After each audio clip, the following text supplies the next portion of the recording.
नमस्कार, आपण पाहत आहे भांडा फोड न्यूज. एका दमात भ्रष्टाचारी कोमात. सोशल मीडिया, कर्जबाजारी, गुन्हेगारी, सट्टेबाजी, चोरी, मटका, जुगार, दारू, सावकारशाही, न्यायाच्या प्रतीक्षेत प्रशासन. भांडाफोड न्यूज. एका दमात भ्रष्टाचारी कोमात. घरात घुसून तरुणाचे अपहरण, बेदम मारहाण करून सादळे मादळे घाटात फेकले.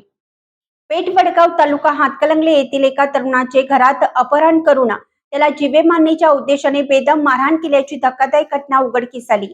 या प्रकरणी वडगाव पोलीस ठाण्यात पुलाची शिरोलीतील 7 जणांसह एका अनोळखी व्यक्तीविरुद्ध गंभीर कलमाखाली गुन्हा दाखल करण्यात आला. याबाबत रामचंद्र शंकर जाधव, वय वर्ष 57, राहणार बालाजी पार्क, पेठ वडगाव, तालुका हातकणंगले यांनी पेठ वडगाव पोलीस ठाण्यात फिर्याद दाखल केली.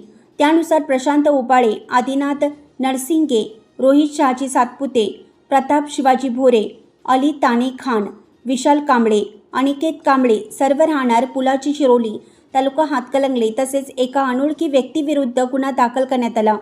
पोलिसांनी दिलेल्या माहितीनुसार 26 मे रोजी मध्यरात्री 12:30 वाजण्याच्या सुमारास आरोपींनी फिर्यादी यांच्या घरी येऊन त्यांच्या कुटुंबातील भाडेकरूंच्या मुलाबाबत चौकशी केली.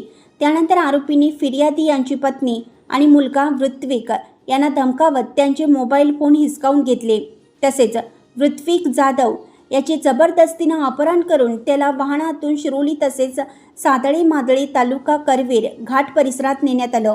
तेथे आरोपीने ऋत्विक या जीवे मारण्याच्या उद्देशाने मारहाण करून जखमी केल्याचा आरोप फिर्यादीत करण्यात आला आहे. जखमी तरुणास उपचारासाठी रुग्णालयात दाखल करण्यात आले असून त्यानंतर या प्रकरणाची तक्रार पेठ वडगाव पोलीस ठाण्यात नोंदवण्यात आली. या घटनेमुळे पेठ वडगाव व पुलाची शिरोली परिसरात खळबळ उडाली असून अधिक तपास वडगाव पोलीस करत आहेत.